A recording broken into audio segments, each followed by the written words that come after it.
I've seen the pattern so many times, it's almost predictable. Someone walks into a gym calling himself a master. He talks about ancient power, secret energy, the kind of nonsense that dies fast once the bell rings. Because inside the ring, talk is oxygen. You burn it quick. Here, truth is simple. If it works under pressure. If it doesn't, it ends up on the floor. Today you'll see 8 fights that stripped fantasy to the bone. Moments where arrogance met experience and finally shut up. Number 1. The one-armed lesson in humility. He arrived wearing confidence like armor, claimed his Wing Chun lineage ran through royal veins, talked about energy flow, about power that didn't need muscle. Across from him stood a boxer who barely spoke. He tied one glove behind his back and simply nodded. The crowd laughed. They thought it was a stunt. The bell rang. And in 12 seconds, laughter turned into a vacuum. The first jab cracked like thunder in a small room. The master's head snapped back. His legs betrayed him before his ego could react. When he fell, he didn't just hit the mat, he hit the truth. He blamed his ankle, his timing, the floor. But everyone watching saw what really happened. Discipline beat drama. One honest punch ended a dishonest story. 好，换拳换拳，连续前手。都这样了，太极选手是没有带。Number 2, DKU versus Manny Pacquiao. The fall of a pretender. You could feel the difference before the first punch. DKU's warm-up looked like a performance. Sharp moves, no weight behind them. Across the ring, Pacquiao stood still, eyes half closed, calm as a storm that already knows the forecast. When the bell rang, Manny's rhythm took over. Step and jab, roll left, hook, the veteran's language. DK tried to imitate the movement, but imitation has no instincts. Every time Pacquiao's gloves touched him, another layer of confidence peeled away. The audience went from cheering to murmuring. Even they knew they were watching arrogance dissolve. By round 2, DK's punches were prayers with no faith. His breathing turned into noise. Pacquiao didn't need to finish violently. The beating was educational. When it ended, Manny smiled, patted his opponent's shoulder, and walked away. Because legends don't humiliate, they remind. Back to DK against the corner. Driving DK. Oh my God! Times of his career. Down goes DKU again. Number 3. Buakaw Banchamek. The laughter ends. The fake master entered the ring, bouncing on his toes, arms waving, showing the crowd his choreography. Buakaw just watched. No words, no movement. The kind of silence that only danger can afford. The bell rang. The first kick landed like an axe through bamboo. You could hear it. That deep, wet crack that travels through bone faster than thought. The pretender's grin vanished. He tried to act unshaken, dancing on a leg that no longer belonged to him. Buakaw waited, patient and merciless. Another low kick, same target, louder impact. This time the body folded and stayed down. Crowd noise shifted from laughter to respect. They had witnessed physics teach humility. Buakaw didn't raise his hands. He simply bowed his head. Lesson complete. 并没有什么大碍，又是转身动作，这场比赛还是挺好看的。又是转头摆锤。 Number 4, Rukia Ampo versus the Kung Fu Dreamer. He claimed he could absorb strikes through breath control. That ancient breathing made him untouchable. He faced Rukia Ampo, a K1 champion whose punches are punctuation marks at the end of arguments. The bell sounded and silence broke into rhythm. Ampo measured, studied, then struck. A jab like a question, a cross like the answer, a hook that closed the conversation. The dreamer's breathing technique evaporated on impact. Each exhale ended in a stumble. He swung back once, wild and empty, as if speed could rewrite physics. By the third exchange, he'd learned that reality doesn't bargain. Ampo didn't taunt or gloat. He just turned away, because real fighters don't celebrate correction, they deliver it.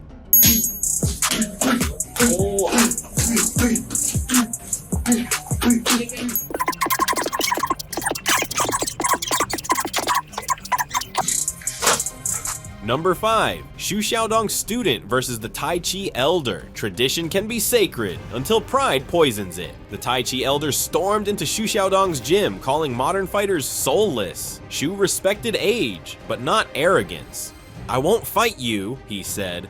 "My student will." The room went still, gloves touched. The younger man stepped in, hand on the sleeve, hip turn, effortless trip. The elder hit the mat before he knew where gravity lived. He rose, demanding another chance. The crowd held its breath. Second round, same step, same outcome. The thud echoed like punctuation at the end of a long lie. When the old man stood again, his face wasn't angry, it was shocked. Because faith met friction, and friction won. Shu didn't laugh or mock. He helped the man up. That's the difference between exposure and cruelty. 徐晓东，咱们说好的，按说好的推手规则来进行。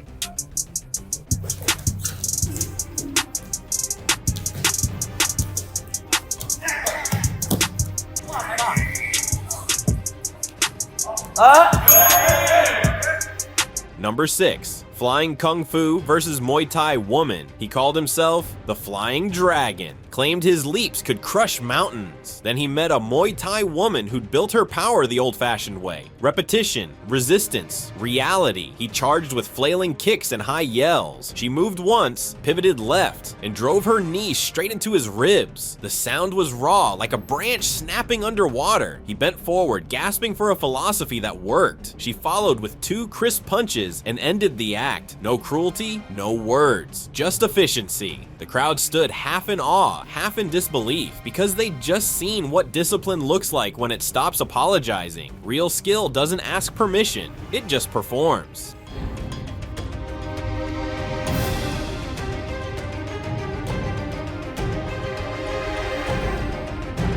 Number 7, the no-touch myth collapses. For years, the no-touch masters made people faint with nothing but gestures. Their students flew through the air like rehearsed puppets. Then a real fighter stepped forward and said, "Try me."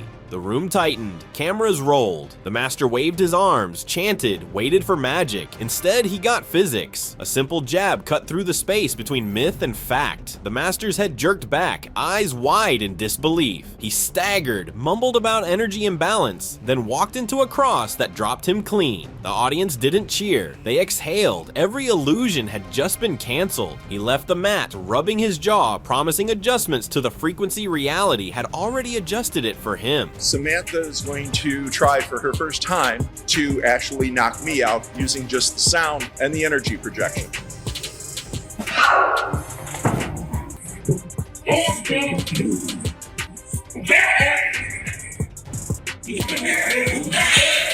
Number 8, the false sensei, reality in the cage. She built her reputation through videos, soft movements, compliant students, captions about control through calm. Her dojo was full, her followers loyal. Then she signed up for an MMA bout, and the internet tuned in to watch belief fight evidence. The bell rang. Her opponent, a young fighter with 4 months of real sparring, stepped forward with a jab that found its mark. The sensei's face changed instantly. Confidence drained out of her eyes. Another jab, another stumble. When the takedown came, it wasn't even violent, just mechanical. Within moments, she was flat on her back, arms reaching for ideas that didn't work. The referee ended it quickly. Her students watched in silence. No one clapped, no one jeered. They just witnessed the cost of false teaching. Wasted years, misplaced trust. She bowed afterward, still trembling. Maybe for the first time, that bow meant something honest. I've watched hundreds of fights, but these 8 stay with me. Because they aren't about winning, they're about truth. A one-armed boxer proving that reality doesn't need both hands. A legend reminding the world that experience doesn't rust. A Muay Thai woman showing that discipline doesn't care who wears it. And a cage that stripped titles down to nothing but effort. Real fighters don't advertise strength. They repeat small things until they can't be broken. They know humility weighs less than regret. Every punch, every kick you heard tonight wasn't just violence, it was verification.